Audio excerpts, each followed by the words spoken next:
তোমরা কখনো সেলফ বুক ডেটে গেছো? হাই, আমি তোমাদের আজকে একটা ভিডিও শেয়ার করবো যেখানে আমি সেলফ বুক ডেটে গেছিলাম। আর একটা কথা জানো, একা ঘুরতে যাওয়ার মধ্যে না একটা মজা থাকে যেখানে কারোর জন্য অপেক্ষা করতে হয় না। যাই হোক, আজকে ঘুরতে যাওয়াতে আমার মেইন পার্ট ছিল বই পড়া। তোমরা কারা বই পড়তে ভালোবাসো? আমি তো ভীষণই ভালোবাসি বই পড়তে।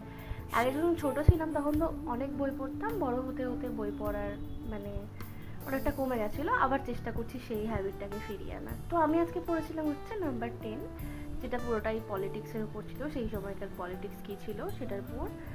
আর ওই বইটা পুরোপুরি কমপ্লিট করা হয়নি, অবশ্যই একদিনে কমপ্লিট করা সম্ভব নয়। তো আমি একটু মুডটা চেঞ্জ করার জন্য এই ছায়ানট বলে এই বাংলা বইটা পড়েছিলাম। এটা আমি কমপ্লিট করিনি, যদিও দুটো বই সম্পূর্ণ আলাদা টপিকে ছিল। যাই হোক, আর এইখানে আমি বলছিলাম যে হ্যাঁ, নিজের সাথে সময় কাটানো উচিত, এইসবই বলছিলাম। এর থেকে বেশি কিছু এখানে বলিনি, যদিও এর কথাটা সত্যি। হ্যাঁ, নিজের সাথে সময় কাটানো উচিত। আর তাহলেই দেখবে তুমি তোমার জীবনের মানেটা বা সেটা আস্তে আস্তে বুঝতে পারবে। আমি তো ভীষণ সেলফ সেন্টার, তোমরাও হও আশা করি। বাই।